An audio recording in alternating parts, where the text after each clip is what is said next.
Today we meet in Tantanya, Adelaide, on the traditional lands of the Kaurna people of the Adelaide Plains, and we extend our respects to Kaurna elders past and present.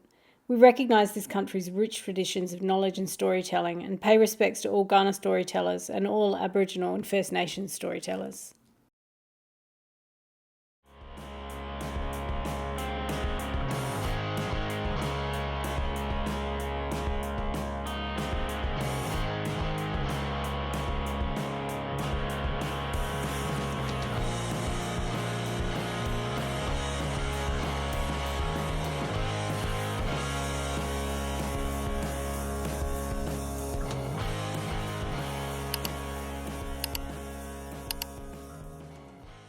Welcome back to Amy and. I'm here today with two of our regulars, Payton and Justina, and we have our extra special co-host today, who I'm going to introduce. So it's Georgia Nicholls, who is, I don't even know how to begin to describe you, Georgia. I would say someone who is an expert on not just rom-coms, but on representations of sex in rom-coms and on feminist interpretations of representations of sex in rom-coms. She's also a really talented writer who has written a romantic comedy, which is, I've read it more than once and it's excellent. And she has just finished her PhD thesis, so is soon to be Dr. Nicholls. A couple more edits to do. But done. By the time you see this episode, she will be done and dusted. So welcome, Georgia. Thank you. Thank you. And so this is Smut Month on Amy and. Yes. So One we're we've all talking been looking forward to. This is like everything. Everyone's been building up for Smut Month. Yeah, we've been teasing it. Hopefully, we reach a climax and it's not a fizzer.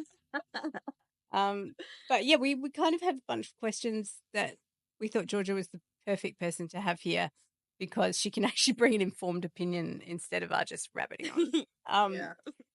So the first question I had, and thinking specifically about rom-coms and contemporary representation, so thinking about representations of sex in our current context, in the world that we live in, so not in fantasy worlds or in the past, like in the Regency, we're thinking about right now, right here.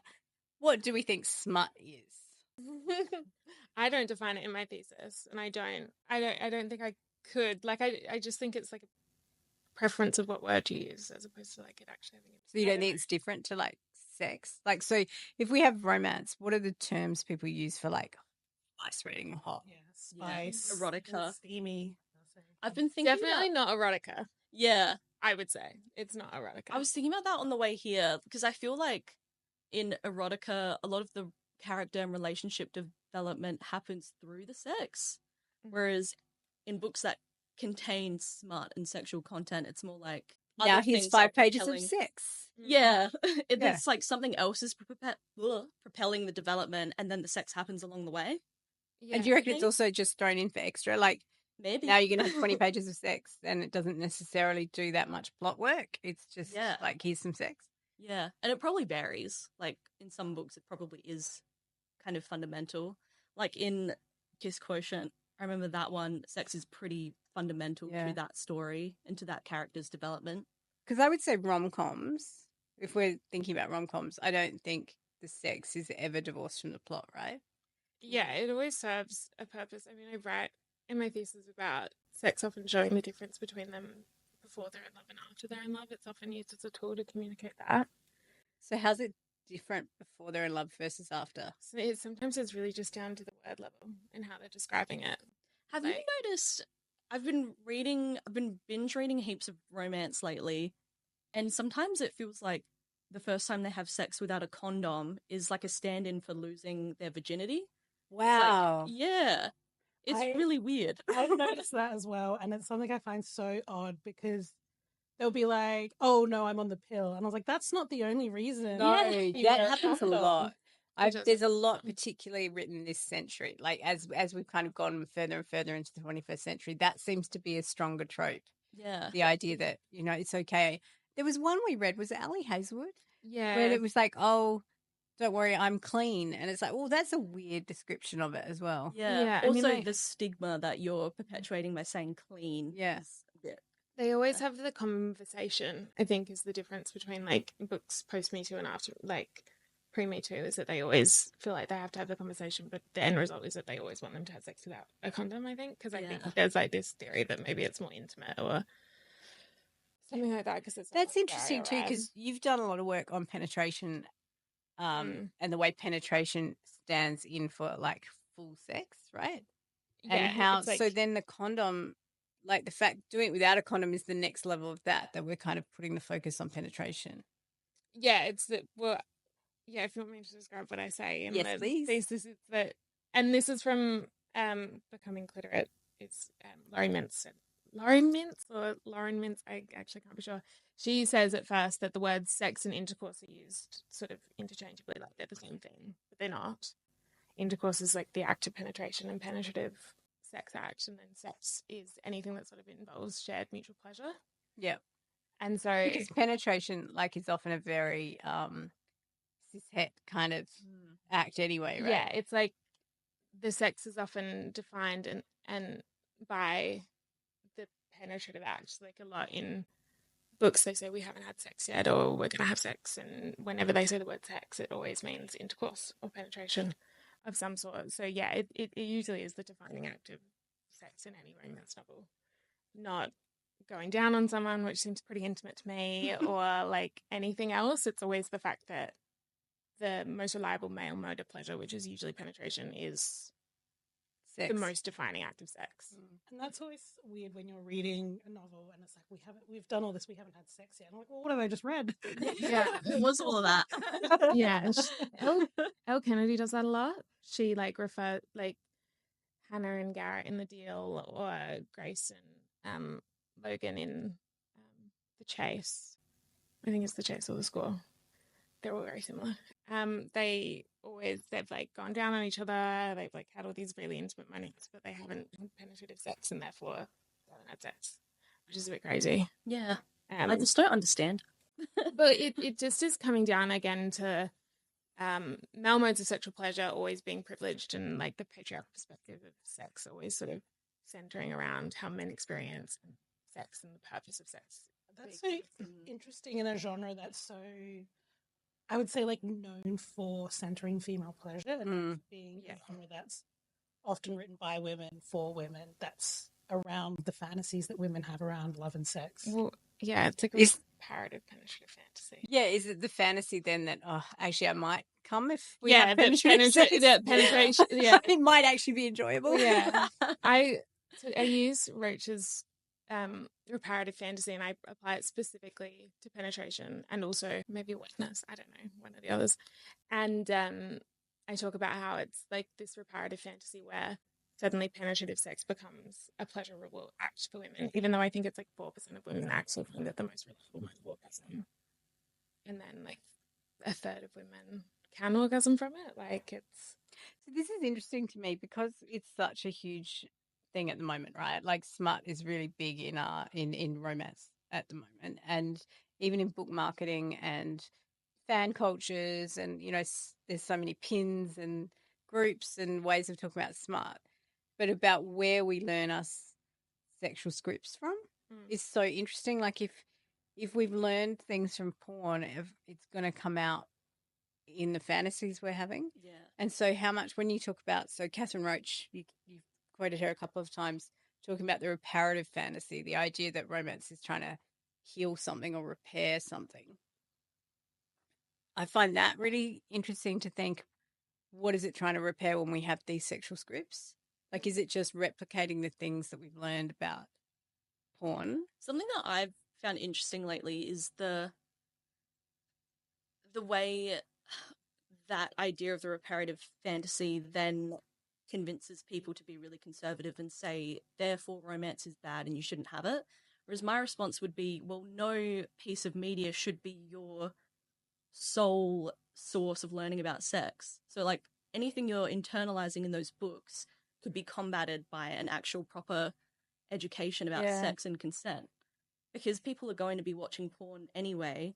It's different from porn too, don't you think? Yes. Because like I think about when Game of Thrones was around and the sex position in Game of Thrones, there's a very different thing to reading a book. And you talk about this in your thesis a bit, Georgia, about subjectification. There's a very different thing to inhabiting the subject position of the body. And having a full narrative. Yeah. And narrative context for it. I mean, I think sex education is one thing, but there's always education coming from another point. Like, I do think that they really do serve as a large, and like sex in every romance novel is not the same because you're developing narrative contexts that are different. And even if you look at sort of a series like what Christina Lauren did with Beautiful Sex, and all of those books is very different for each couple, right? And so each one serves as this like educative purpose that you keep going through, and you see a varied representation of what sex can look like. And look, it's all very like penetrative, and still there's like a very patriarchal idea of how sex works in it. But I do think that they serve like a very helpful purpose to educate people. And I think it's different to porn that like pretty much zeroes in on the exact moment of sex. It's very focused on penetration again. It's very, so I do think I think that saying that you shouldn't find your sexual education from them is maybe a bit naive. Yeah, because they're gonna get it. It's like saying someone's not gonna watch porn. I grew up. I'm a lot older than you guys, but I grew up reading a lot of romance novels, and some of the things I learned were, I'm allowed to have fun here, and I'm allowed to enjoy sex, and I'm allowed to enjoy my body, and I'm allowed to be emotionally vulnerable. It's also okay, like, to try things out and not like them. But I think the fact they locate you in the woman's body, or like, if you're looking at male romance or female romance or any combination, they locate you in the body of the person engaged in the act. Whereas pornography, I feel like you're watching a body be acted upon. It's voyeuristic. Like you're perceiving something happening. It's very like depersonalized as well. Especially there's like certain like POV videos that are just like ridiculous. I do wonder, this is a question for everyone. I find this interesting. Do you feel like growing up in a culture where we see sex acted upon, like the penis acting upon a woman's body, or pornography acting upon, even girl on girl pornography is like an act upon a body. Do you feel there's a dissociative element to that? Because I feel like romance is about the opposite. It's about not being dissociative. It's about connection and dropping into your body and experiencing. That's one thing that I like about sex in romance novels more so than in like pornography, is when the characterfulness of it, of that it's not just two bodies having sex.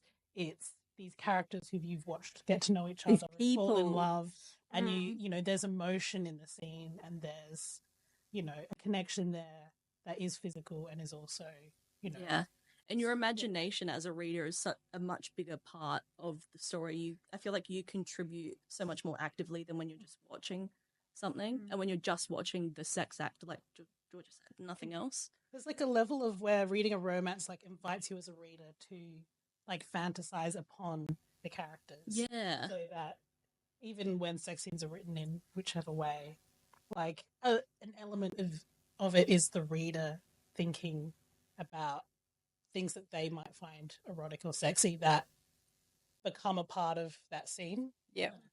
Interesting. Which is why it can be so weird when you read a sex scene that's so not up your alley, and you're like, oh. Yeah. So, one of the criticisms romance often gets is that it's unrealistic, right? Which I find ridiculous. Probably just because it's like aspirational of female pleasure, and that doesn't happen very often. I do think it's radical. Like, it's a radical act. So you've all been writing, or you've written, like Payton in Honours, you wrote some kind of like romance in your book, and Justina, you're currently writing, and Georgia, you've written romance. So when you approach it, how do you approach writing it? Like, what do you think? The actual sex? Yeah. Like, is it aspirational? Is it confronting to go? Because I write it as well, and it's very confronting to write sex. It's really hard to write sex scenes. Yeah. I feel like when I first draft something, I don't think about the audience at all, but then I overthink immediately afterwards. And like, I don't know if any of that was, maybe all of that was really weird and I should just change it. Maybe I should make that much more conventional. I don't know. I've only ever really written a fade to black.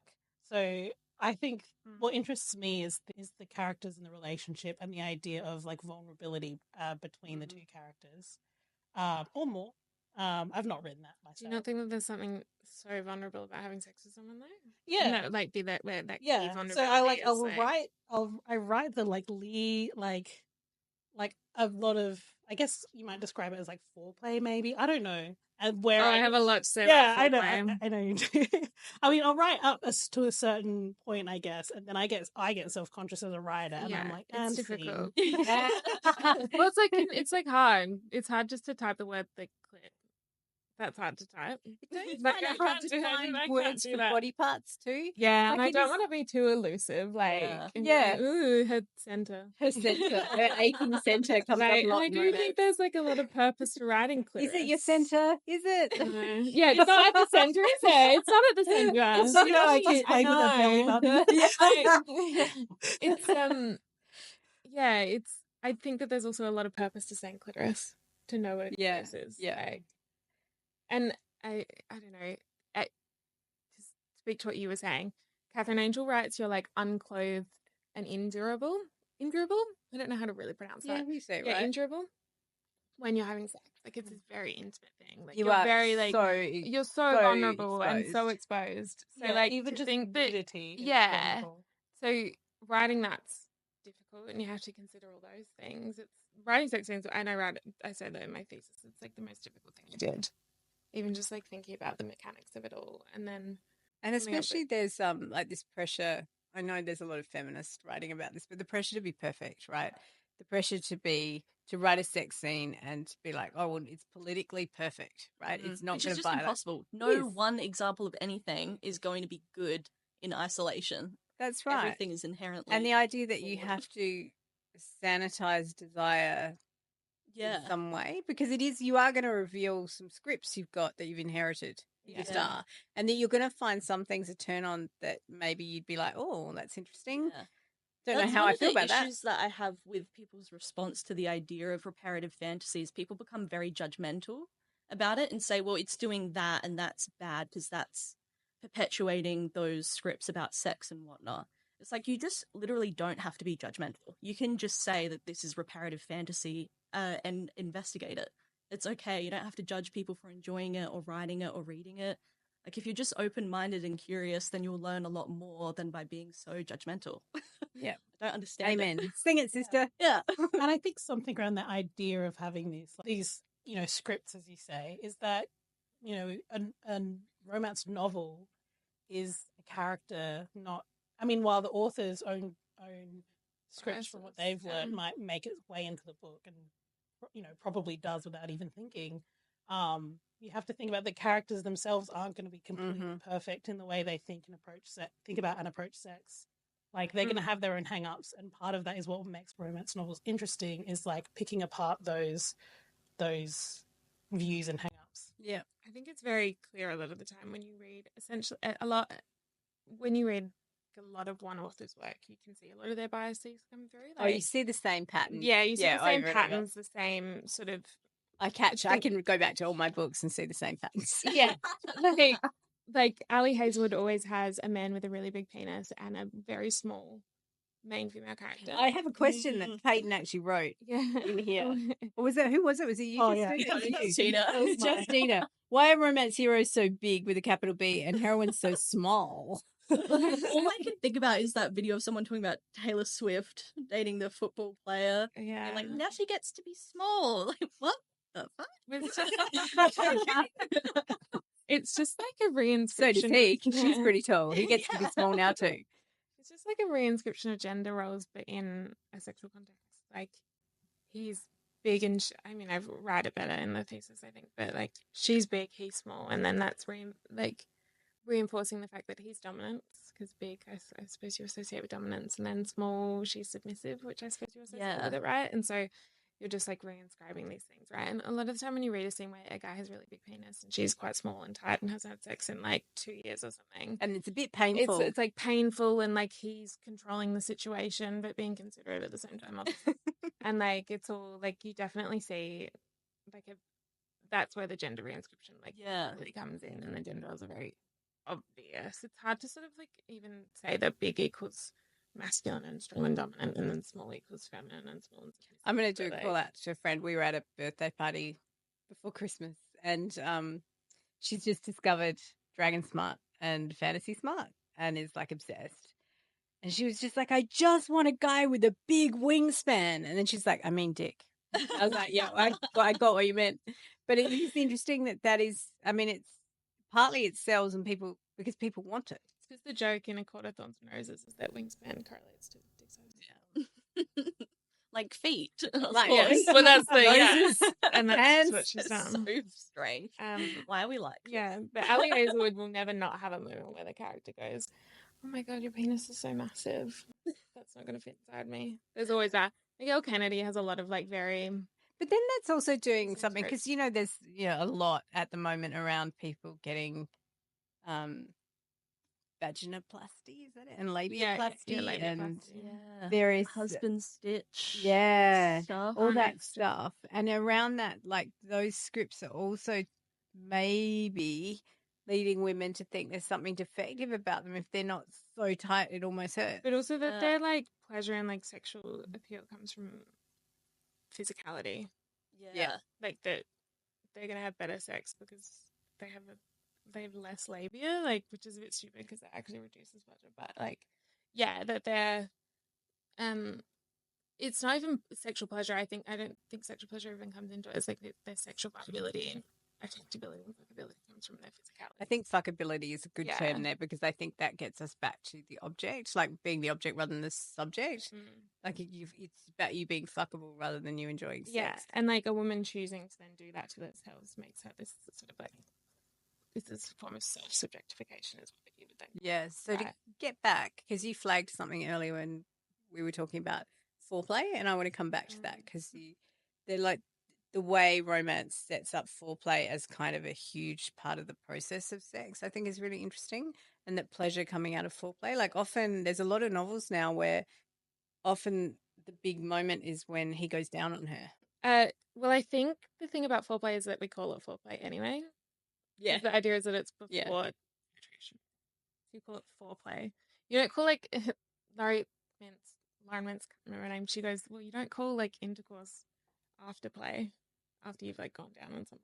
Like it's not like even the word play, right? Yeah, it's that you're playing around till you get like to the it's this serious idea stuff. that it's like separated, that it separates the sexual encounter, whereas in reality, and also this idea that a lot of the acts that occur during foreplay are like usually pertain to a woman's pleasure, so it's like clitoral they don't stimulation in often some way. involve the penis doing an action. No, it might receive things, but it's not acting. Yeah, it's never. It's usually very female focused acts, and that's before you do that. Before you get it over and done with, it's like the motions of sex, and then you get to the thing where it's penetration, and that happens. So I think separating things and saying it's foreplay and sex is reductive. What do you think about? I think I heard a sexologist talk about. It was the first time I learned the word outer course, and then how that's Was different that from Emily intercourse. Nagoski? This was someone else, but I think that's who she was referring to. Yeah. So I really need to read that book. I'll lend it to you. I've got it. Yeah, thank you. Then she was talking about how she would consider foreplay to be all of the like circumstantial stuff that happens before. Yeah, like tension. Yeah, if foreplay's anything, it's like flirting and like knee touches. It's like these not. And then I don't know. I don't like the idea of separating it. I like the idea of sex is anything that involves like shared mutual pleasure. It's the whole experience, and it doesn't. It doesn't have foreplay and then penetration and then it's over, and it doesn't end with male orgasm from penetration and things like that. It's separated. Like, I mean, like I think a lot of women can you have sex on your own then? Do you need a partner? Shared mutual pleasure. Shared, so it has to be shared. Yeah, shared mutual. Yeah, all those things. Like it's that sexy. Yeah, that makes. Because then what happens? I'm going so random here. When people get these AI sex dolls, are they having sex or are they just? No, then you have to think about what a person is. I think I think that would still be masturbation. If it's a doll, you're not sharing pleasure with anyone. Yeah, it's just actually an object. I'm just interested because then reading a romance novel is a sexual experience, but you're doing it alone. Yeah, are you sharing pleasure with characters? Yeah. As an author, please, I don't want you sharing. No, I don't want to be sharing with you. There's also, I think it does get really complicated when I feel like anytime we try to define a term, as soon as you can start picking apart every single word of your definition and Yeah. realize, how are we defining something like shared? How are we defining something like pleasure?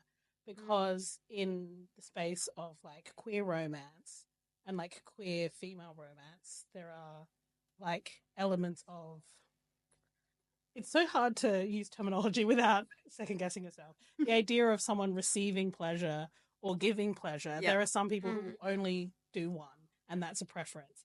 And it's like, is that still a shared pleasure? But it might not necessarily be shared orgasms, for example. Yes. Yeah, it's like not a maybe there's not like a physical gratification of it. I don't know. But And whether the orgasm has to be the pinnacle of sexual exactly, pleasure, right? yeah. And also like male orgasm is often very prioritized, right? A lot of the time we see the end of the sexual script being when a man orgasms, usually from penetration. I think probably a lot of straight women who have had sex with men sort of come to this conclusion that sex finishes when the man orgasms from penetration. And it's like we have this very, even if you don't sort of realize it, sex in romance novels, when you start looking at it, every sexual encounter tends to end in his orgasm because he's made a orgasm 3 or 4 times before he's come or something or whatever, or it's like this like mutual like same like spontaneous like simultaneous orgasms, right?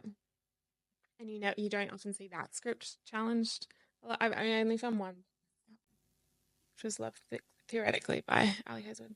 It's the only book where he came and then she came afterwards, and then that's when sex ended. Yeah. I know this is a random tidbit.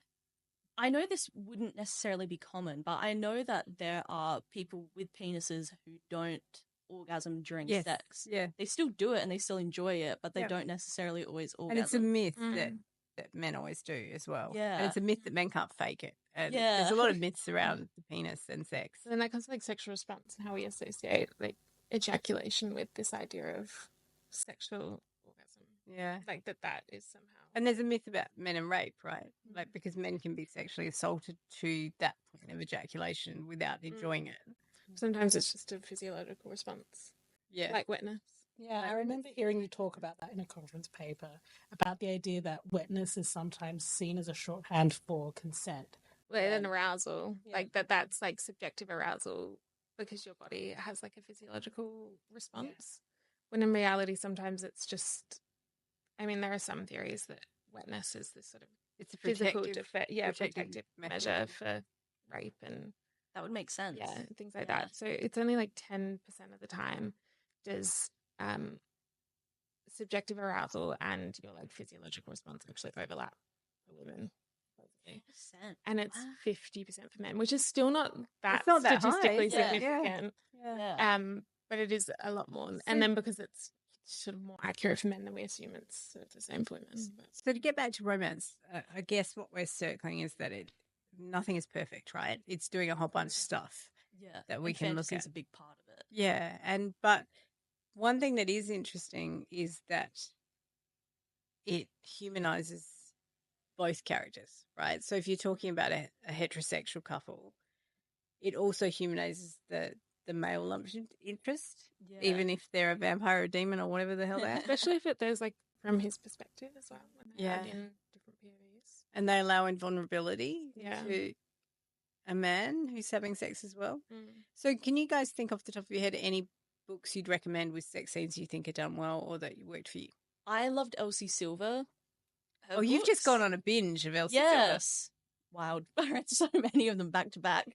I loved the most recent series. It's Wild Love and Wild Eyes. Those are really good. And I always forget the names of the different series, but I think Chestnut Springs is the other one that I really loved that series as well. This doesn't happen with all of her heroes, but she does vulnerability really well when she does it, kind of thing. Their vulnerability when that's, especially in the latest series, I found that the men in Wild Love and Wild Eyes are very vulnerable. It's often like he falls first, he's like obsessed with her, that kind of thing, which is interesting. Yeah. Yeah. I love he falls first. And he waits. When he wakes, Yeah. that's cool too. I should have thought about this question beforehand. But that is becoming your trademark. So Yeah. it's okay. A long pause, me staring at the ceiling, Thoughtfulness. staring at the Game show beautiful music. ceiling. It's only because she Um, thinks so deeply. Oh, Yes. yeah. I'm just going to give the first answer that's come to my head, which these books definitely have their flaws, but I do find the way that sex is written in them interesting. Is a couple years ago I went on a real Alexis Hall binge, Mm-hmm. and there's a book.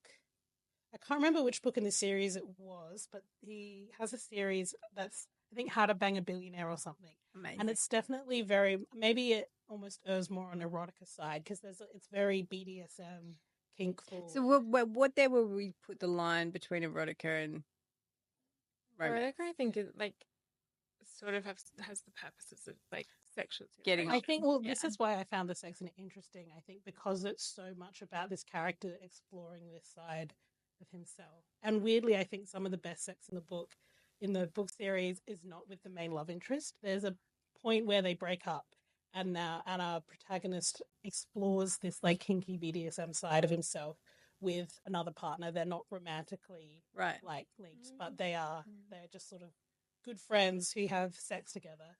I think And lots I of just found that romance just people would hate, like not like the idea of sex occurring in the book with anyone but Depends though. Yeah. Maybe sometimes. Some people would hate it, I think. like there's so many polyamorous and harem books now Yeah. that maybe there is a The readership. harem books are always reverse harem, and it's always a bunch of men owning one woman. Yeah. Or like having a relationship with one woman. It's never the other way around. How about you? Which I can't say good or bad anymore. I don't. Okay. I know there are authors that you love though. So there's a rom-com author who you must love their representations of relationships and sex. I mean, I'm like the obvious answer is like Emily Henry. Like, yeah, it's good, but she's not that explicit. She's I not would that say. explicit, So it's no. not. Sometimes I'm a bit like, well, the admission of those things makes it hard to be objective about how she's writing sex, right? But I think Ali Hazelwood, with everything that she does, every time she writes a new book, she's like challenging it a little bit more every time. So like Not in Love, the main female character she like starts out not wanting penetrative sex, and they go through this sort of thing of, will we get to that? Will we do it? And how can we make it this pleasurable experience for you? Even if it's not an orgasm kind of pleasure, it's just some kind of pleasure. Mm-hmm. So I really enjoyed that. And I literally read it after writing the penetrative section of my thesis, which was so frustrating. And then I also like that in love, theoretically, the sex didn't end when he orgasmed, like, and a lot of the time that is what happens. So I like that. And maybe it's her scientific brain. I don't know, that she's like I do feel like there's like her characters are different book to book. You don't always feel like, I know that she loves Adam Driver, but I don't feel like you the get emotional replications. Yeah, exactly. Like some people, it's like, oh, okay, this is the sex scene, and he'll do this now, and she'll do this now. And she said like tells her big penises and whatnot, but like it's I think that the sex is really like is interesting. Like maybe I didn't love the love hypothesis and things like that. But the recent ones I haven't read, I'm expecting something different. So I like that she's challenging it a bit. Cool. And that's new. How about you, Amy? I was just trying to think because I don't know. I read so many. I mean, I'm not huge on explicit sex anymore. Probably when I was younger. Now I feel like I've read it all. Yeah. But, like I've got a friend who talks about, tab A going to slot B. There's only so many times you can read about tab A going to slot B. I really am into character. And so anytime it's about a relationship and character. So that's why I think I'm more into romance than erotica. Yeah. But writing it is a real challenge. Yeah. I think writing it is, and particularly when you've written it many times, how you don't repeat yourself, and it becomes very clear what your favorite things are, what you like, how, So I think that's something we could talk about a little bit more, is how we write those things. Do we have time to talk about bad examples? We do not. I wouldn't give any anyway. I don't believe in it. I don't believe in it. I will just say the Bad Sex Awards every year, it's always a literary book that wins, not a romance, because romance authors can write about sex. Yeah, and I just think assuming that sex is bad and funny and something to laugh about in a romance is maybe falling into tropes about romance. Yeah. Oh, I know. Get over yourselves, like, people. oh, it's so funny. They write bad sex. But the word like, smut fuck is around, interesting 'cause like- people either love it or hate it, right? Like I've had people ask me not to use it in professional context. Interesting. Yeah. So some bookstores are very adverse to putting stickers The up word saying smut? smut. The I like the etymology of word. it is that it originally meant to mark something, make it dirty, with like soot. Yeah. And then It's that a became dirty book. Yeah. Well, I guess don't, that's can I say probably- the word? Can I see you next Tuesday? Yeah. Say Well, whatever you like. We'll well, bleep it out if it cunt, doesn't work. like cunt, the original meaning of that word is like cunning and like all these like really Predatory words? nice words. Oh, nice and like words. kind, like cunning, Ah. kind, like the etymology of the word, Oh, right? I see where you're But going. then vagina means sheath. Yeah. So that's just like something to hold a penis, right? Yeah. And yet we're so like averse to saying the word cunt, but not averse to saying the word vagina. Interesting. So it's I suppose it's something Just like the that. sound of them, right? though. One is like a hard kind of like aggressive. yeah. It feels good to say. But we've just like Whereas the other one's a bit yeah. pretty. I feel like we could talk about this for hours. Yeah, so we're going to have to but wrap up. It is true. we- 'Cause I we think probably Harry's going to break shouldn't. his neck telling us to stop. This will be a long episode. Anyway, thanks for joining us for Smut Month. And it's been fun talking to Georgia, soon to be Dr. Georgia Nicholls, about some of her research interests about representations of sex. Join us next week. Our book of the month this month is Christina Lauren's Beautiful Bastard. I keep saying the wrong words, but Beautiful Bastard. And we're very lucky in that next week we are actually going to be talking to Christina and Lauren about the book because it's been re-released lately and we want to talk about the representations of sex. So come back and we'll keep talking sex on Smut Month. But until then, thank you, Payton and Justina, for joining me. And thank you to our extra special guest host, Georgia Nicholls. Thank you. Thank you. Bye. Bye.